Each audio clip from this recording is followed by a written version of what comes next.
warahmatullahi wabarakatuh. Salam kenal, saya Elga Astri Hapsari, CGP Angkatan 11 kelas 151A dari UPT Satuan Pendidikan SMP Negeri 8 Kota Blitar. Kali ini saya bersama dengan rekan saya yaitu Bu Dinda. Assalamualaikum. Nah, beliau ini salah satu pengajar juga sebagai pengajar matematika di UPT Satuan Pendidikan SMP Negeri 8 Kota Blitar. Kali ini kami akan melaksanakan percakapan praobservasi coaching untuk supervisi akademik. Selamat pagi Bu Dinda. Terima kasih nggih sudah meluangkan waktu untuk sesi coaching praobservasi hari ini. Nah, saya senang bisa kembali bertemu dengan panjenengan dan kita bisa bekerja sama ya. Kali ini untuk membahas percakapan pembelajaran berdiferensiasi di materi perbandingan kelas 7. Betul gitu ya Bu Dinda ya.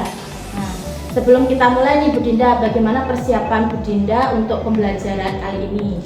Selamat pagi Bu Elga. Terima kasih juga sudah mendampingi saya. Saya sedang mempersiapkan pembelajaran perbandingan di kelas 7 dengan fokus pada diferensiasi, terutama karena di kelas saya ada Reva ya. Dia anak yang berkebutuhan khususnya dalam bidang fisik. Jadi karena dia pakai kursi roda, keterbatasan dia untuk mobilitas kemana-mana. Jadi pembelajaran saya lebih fokus ke dia biar dia bisa mengikuti pembelajarannya sesuai pembelajaran. Oke, jenengan hebat banget loh ya, karena memang mungkin kebetulan panjenengan kan wali kelasnya Reva ini, dan kita tahu Ananda Reva ini punya keterbatasan secara fisik, dan panjenengan juga sudah memikirkan bagaimana caranya pendekatan berdiferensiasi yang akan dilaksanakan untuk Ananda Reva ini. Nah, mari kita bahas lebih dalam bagaimana sih nanti Bu Dinda merancang pembelajaran ini, terutama dalam hal mengakomodasi berbagai kebutuhan siswa di kelas 7D. Oke, ngoten nggih. Ya. Oke, saya merencanakan 3 pendekatan, terutama pendekatan diferensiasi dalam konten, proses, dan produk. Pertama, untuk konten, saya akan memberikan berbagai level materi, mulai dari yang sederhana hingga yang tinggi. Saya ingin memberikan soal yang berbeda, tingkat kesulitannya sesuai dengan kemampuan anak, gitu ya. Termasuk si Reva, kan karena dia mobilitasnya nggak bisa, jadi saya harus memberikan soal yang dia bisa mengerjakan dengan tetap di tempat duduknya. Kedua, untuk proses, saya akan menggunakan berbagai cara untuk mengerjakan konsep perbandingan, seperti diskusi kelompok, terus visualisasi dari video kayak gitu mungkin, terus gambar, diagram, mungkin juga alat bantu interaktif lainnya juga. Oke, itu pendekatan yang sangat baik nggih Bu Dinda. Saya suka sekali nih bagaimana panjenengan sudah memikirkan bagaimana nanti diferensiasinya yang panjenengan akan terapkan itu ada 3 aspek utama. Nah, bagaimana dengan Reva nih Bu Dinda? Apakah nanti ada strategi khusus yang panjenengan lakukan kepada Ananda Reva ini? Mungkin yang mau panjenengan terapkan kepada Ananda Reva itu seperti apa? Untuk Reva, saya memastikan dia memiliki akses penuh terhadap pembelajaran. Misalnya, saya akan menggunakan alat bantu visual yang bisa dia akses dari tempat duduknya. Saya juga berencana menempatkan si Reva ini di barisan terdepan, agar dia lebih mudah terlihat, lebih mudah melihat ke depan juga, dan lebih mudah berpartisipasi dengan teman-teman. Wah, sangat bagus ini nih Bu Dinda nih. Nah, bagus sekali Bu Dinda. Dalam kegiatan kelompok nih, apakah Bu Dinda sudah memikirkan bagaimana caranya agar Ananda Reva ini bisa aktif berpartisipasi, terus mungkin meskipun dia dengan keterbatasannya, bagaimana Bu Dinda? Ya, saya berencana membuat kelompok kecil, di mana kelompok kecil itu nanti akan diskusi dengan alat bantu. Saya akan memberikan APD, di mana APD-nya itu nanti bisa membantu Reva berpartisipasi secara aktif dengan teman-temannya untuk mengajarkan APD tersebut. Saya juga akan mengikut sertakan teman-teman Reva yang bisa membantu Reva untuk lebih aktif lagi sehingga kerjasama antar kelompok ini tetap berjalan. Oke Bu Dinda, ide yang panjenengan sampaikan tadi itu cukup bagus. Nah, pendekatan berdiferensiasi itu kan tidak hanya tentang memberikan konten yang berbeda, tapi juga memastikan setiap siswa ini termasuk Ananda Reva terlibat secara penuh dalam proses pembelajarannya. Nah, apakah Bu Dinda sudah mempertimbangkan nih aktivitas yang berbeda untuk siswa yang memiliki tingkat kemampuan yang beragam ini khususnya di kelas 7? Saya sudah memikirkan soal itu ya Bu Yoga ya. Saya menyiapkan soal-soal perbandingan dengan tingkat kesulitan yang berbeda. Misalnya, bagi siswa yang lebih cepat memahami, saya akan memberikan soal-soal yang memerlukan analisis lebih mendalam. Sementara bagi siswa yang memiliki kesulitan seperti Reva, saya akan memberikan soal-soal sederhana dan berfokus pada pemahaman. Itu langkah yang sangat tepat ya Bu Dinda. Bagaimana dengan Reva? Apakah nanti ada modifikasi khusus yang akan Bu Dinda laksanakan atau mungkin Bu Dinda sudah menyiapkan untuk mendukung pembelajaran pada Ananda Reva ini? Oke, saya berencana memberikan soal yang bisa dikerjakan dengan bantuan visual seperti menggunakan diagram atau gambar yang lebih jelas. Selain itu, jika Reva mengalami kesulitan, saya akan memberikan bimbingan secara pribadi langsung gitu agar dia tetap dapat mengikuti gambar. Nah, bagus sekali nih Bu Dinda. Ketika kita memberikan bimbingan atau tambahan pada siswa yang inklusi seperti yang dialami oleh Ananda Reva ini akan sangat membantu. Nah, selain itu, apakah Bu Dinda sudah memikirkan cara memberikan umpan balik nih kepada Ananda Reva dan nanti kepada siswa-siswa yang lain mungkin secara berdiferensiasi? Saya berencana memberikan umpan balik yang lebih personal untuk setiap siswa. Bagi siswa yang sudah memahami materi dengan baik, saya akan mendorong mereka untuk mengeksplorasi lagi tentang materi tersebut. Sementara itu bagi Reva, saya akan membutuhkan waktu lebih lama dengan mereka. Saya memberikan umpan balik yang lebih mendetail untuk membantu mereka memahami bahasa. Itu akan sangat membantu perkembangan siswa Bu Dinda dengan pendekatan diferensiasi yang Bu Dinda rencanakan. Saya yakin nih siswa-siswa akan merasa lebih diperhatikan dalam terlibat pembelajaran tersebut, mau diskusi kelompok mungkin atau penugasan individu. Nah, apakah Bu Dinda melihat ada tantangan nggak sih ya yang mungkin muncul dalam penerapan pembelajaran ini? Mungkin tantangan yang terbesar adalah waktu ya. Pasti ya, apalagi kalau jamnya kalau istirahat itu pasti itu. Iya betul. Anak-anak nggak bisa fokus gitu kayak gitu. Terkadang susah memberikan waktu yang cukup untuk anak-anak itu. Gimana ya? Wah, kita itu pengen bisa kasih waktu yang banyak biar anak-anak bisa paham gitu ya. Tapi karena keterbatasan waktu gitu. Saya mengerti nih Bu Dinda bahwa tantangan umum dalam pembelajaran diferensiasi itu pasti waktu, apalagi matematika, terus pembelajarannya memang agak sulit untuk anak-anak itu. Bahkan mungkin ada beberapa anak yang mungkin tidak hafal perkalian dan kita pasti kepenggak, bahasa Jawanya itu kepenggak waktunya dengan waktu istirahat. Nah, ini Bu Dinda sebagai langkah akhir dari panjenengan ya sebelum kita masuk ke observasi di kelas, apakah ada hal yang ingin Bu Dinda diskusikan atau ingin Bu Dinda tanyakan di percakapan hari ini? Saya rasa apa yang kita bahas hari ini sudah cukup banyak dan saya yakin rencana saya besok itu bisa dilaksanakan. Ya, saya juga merasa percakapan ini sangat produktif Bu Dinda. Saya yakin pembelajaran nanti yang akan Bu Dinda laksanakan di kelas 7 itu akan berjalan dengan baik dan saya tidak sabar nih untuk melihat panjenengan eksekusi di kelas nanti ketika kita observasi. Nah, setelah observasi mungkin kita bisa melakukan refleksi bersama nggih Bu Dinda, dan kita bisa melihat apa yang bisa kita tingkatkan ke depannya, karena itu nanti kita juga akan melaksanakan pasca observasi itu bersama pengajar praktik saya. Gitu ya Bu Dinda. Ada yang mau ditanyakan kembali? Terima kasih Bu Yoga. Saya sangat menghargai masukan dan waktu yang sangat diberikan. Sama-sama Bu Dinda.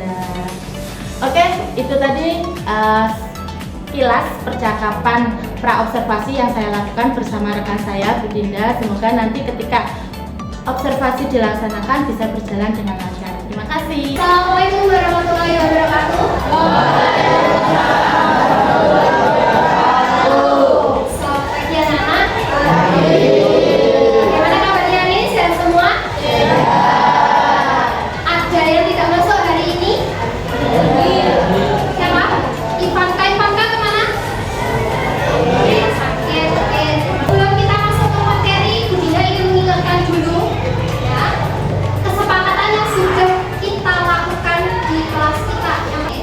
Terus Bu Dinda pengen kalian bisa mengetahui bagaimana cara menuliskan rasio dan cara menyelesaikan permasalahan sehari-hari yang berkaitan dengan rasio. Apa itu rasio?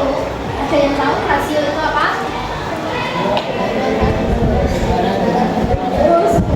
Oke. Rasio adalah perbandingan dua besaran dengan satuan yang sama.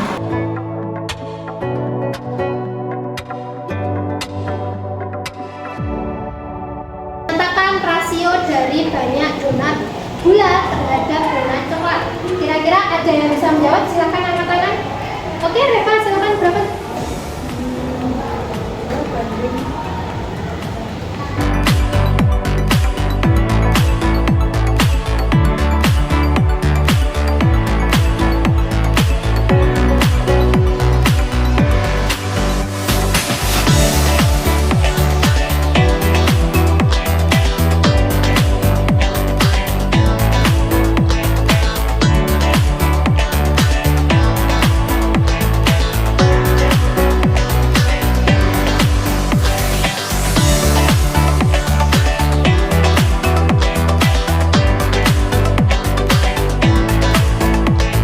Ini saya bersama kelompok saya akan mempresentasikan hasil pekerjaan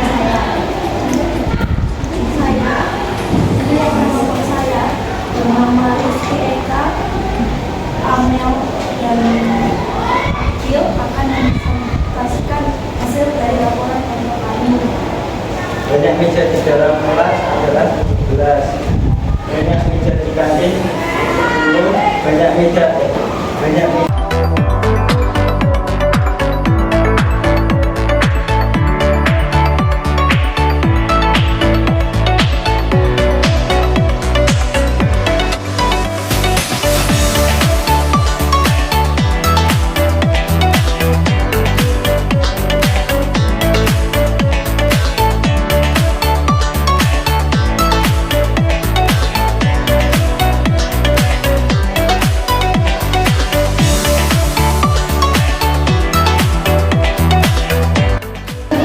Oke, pembelajaran kita hari ini sudah selesai. Semoga apa yang kita pelajari hari ini bisa bermanfaat untuk kalian semua. Oke, sebelum kita menutup pembelajaran, Mario minta tolong siapkan ya. Siap, gerak. Untuk mengakhiri pembelajaran, marilah kita berdoa. Doa selesai. Guru, bicara. Terima kasih kembali. Sampai ketemu pertemuan selanjutnya. Sekian dari Dinda. Terima kasih. Wassalamualaikum warahmatullahi wabarakatuh. Assalamualaikum warahmatullahi wabarakatuh. Selamat pagi Bu Dinda. Selamat pagi Bu Yoga. Oke, terima kasih Bu Dinda sudah meluangkan waktu pada pagi hari ini untuk sesi pasca observasi. Nah, saya sudah menyelesaikan nih observasi kemarin tentang pembelajaran Bu Dinda terkait pembelajaran matematika pada materi perbandingan. Lalu Bu Dinda. Nah, Saya sangat senang sekali karena kemarin pembelajarannya juga sangat menyenangkan, anak-anak bisa mengikuti. Nah, gimana nih perasaan Bu Dinda pada hari ini? Terima kasih karena sudah mengamati pembelajaran saya. Secara keseluruhan dan secara keseluruhan saya merasa senang karena apa yang sudah saya lakukan dapat terlaksana dengan baik, dan Reva, anak yang inklusi, bisa mengikuti dengan baik. Oke, alhamdulillah kalau gitu ya Bu Dinda ya. Nah nih Bu Dinda, saya bisa memahami itu mengenai perasaan panjenengan, mengenai evaluasi diri yang kemarin itu kan memang sangat penting ya untuk terus berkembang. Nah, mari kita bahas secara mendetail apa yang sudah berjalan dengan baik dan apa yang nanti kita perlu tingkatkan. Kita bisa mulai dari bagian mana saja yang menurut Bu Dinda berhasil ketika pembelajaran kemarin dilaksanakan. Saya melihat dinamika kelompok berjalan. Siswa tampak aktif berdiskusi, termasuk si Reva yang biasanya pendiam, dia akhirnya mau berani untuk konsultasi, berani untuk diskusi dengan temannya. Bahkan saya bilang, Reva nanti coba ya belajar berdiskusi dengan anak, belajar konsultasi berani ini saya berarti dia sudah ada Kemauan. berani tampil sebetulnya, meskipun dia dengan kondisi yang kesulitan. Jadi keterbatasan untuk pindah tempat itu yang lumayan susah. Oke, terima kasih. Nah, betul sekali Bu Dinda. Saya juga bisa melihat dinamika kelompok yang kemarin kita observasi itu menimbulkan budaya positif juga. Jadi saya bisa melihat Ananda Reva ini dia juga cukup aktif berpartisipasi, mau bertanya dengan anggota kelompoknya, mau berdiskusi. Ketika dia tidak bisa, dia juga bertanya, meskipun ketika berbicara agak lirih ya, suaranya ya kurang terdengar. Tapi ya teman-temannya alhamdulillah bisa memahami itu ya. Nah, bagaimana perasaan Bu Dinda mengenai peran Reva dalam kegiatan diskusi kelompok yang kemarin pada pembelajaran diferensiasi yang sudah panjenengan lakukan? Saya melihat Reva bangga ya Bu Eva ya, karena dia sudah, wah, anak ini sudah punya kemauan, sudah berani. Dengan kondisi seperti itu dia tidak minder, dan teman-temannya juga sudah mendukung sampai. Ya. Nah, saya juga melihat hal yang sama ya Bu Dinda ya, bahwa Reva ini tampak berusaha keras ketika dia ingin menyampaikan sesuatu. Dia juga berbisik atau pegang tangan temannya untuk bisa mengerti kata-katanya Reva ini, karena kan memang suaranya juga agak betul sekali. Nah, ada beberapa momen ketika dia terlihat ragu ketika berbicara lebih banyak. Nah, mungkin bisa jadi kesempatan bagi kita untuk memberikan dorongan yang lebih ya Bu Dinda, misalnya dengan memberikan pertanyaan pemancing. Saya juga melihat nih, kalau ternyata nih Ananda Reva ketika dia agak ragu-ragu juga mulai memajukan dirinya untuk bisa lebih aktif lagi di kelompoknya. Nah, bagaimana menurut Bu Dinda akan hal tersebut ketika Reva masih terlihat ragu tapi sebenarnya dia punya usaha nih untuk mendekatkan diri ke temannya? Itu bagus sekali ya Bu Eva ya. Saya rasa itu bisa mendorong Reva untuk lebih berbicara, lebih nyaman mengungkapkan pendapatnya. Terus saya juga punya kesempatan untuk ayo Reva, ada yang bertanya seperti itu, bisa lebih koordinasi antara saya sama Reva itu lebih intens.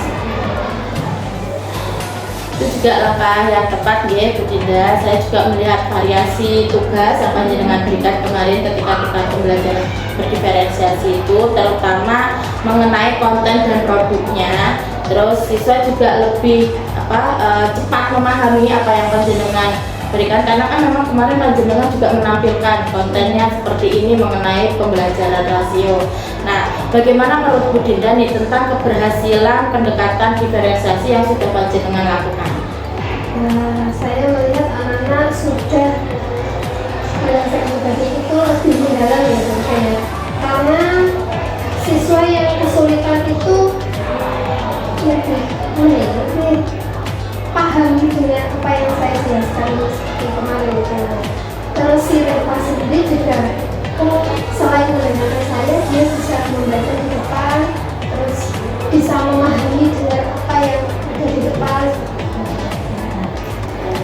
Benar sekali nih Bu Dinda. Pendekatan diferensiasi ini kan ya memang harus harus tetap kita pantau ya, karena kan memang ini sesuai dengan kemampuan, dan kita juga memang ada siswa kita yang inklusi, otomatis kita juga harus memberikan pembelajaran sesuai dengan kebutuhan siswanya.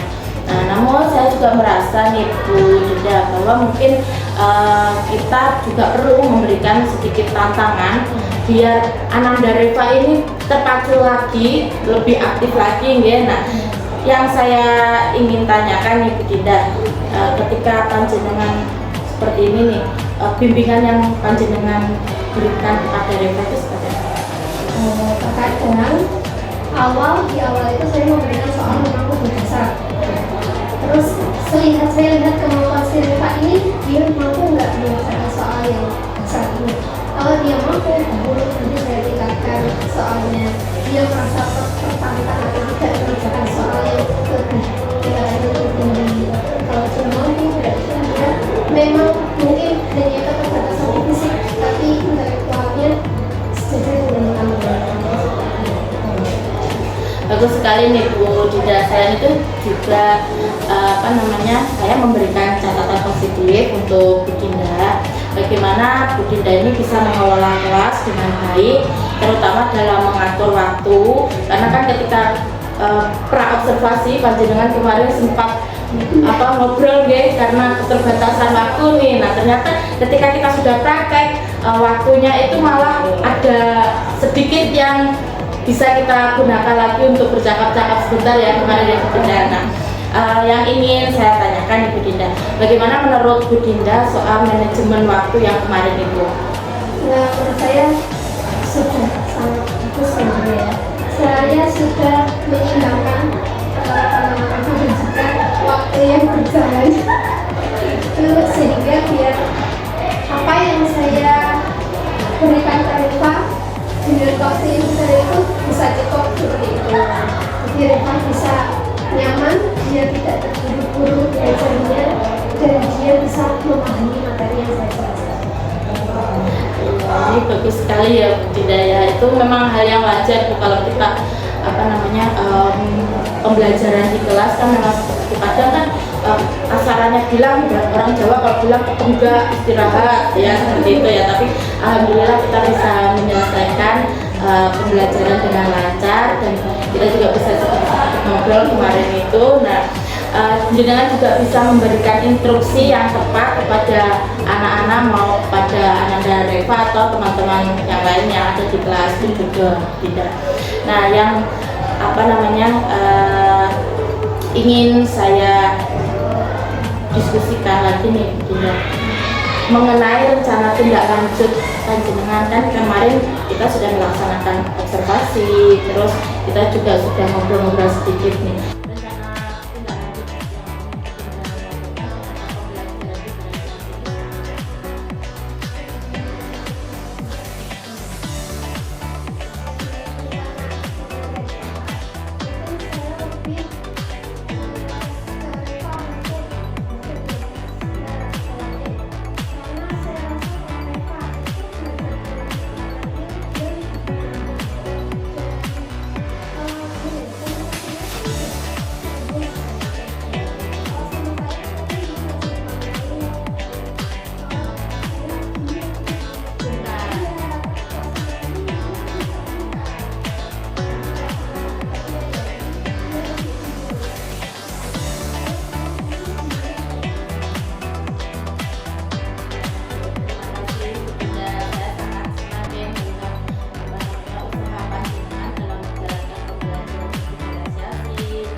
Bu Dinda atas pembicaraan kita pasca observasi ini. Semoga apa yang kita obrolkan nanti bisa bermanfaat, nggih.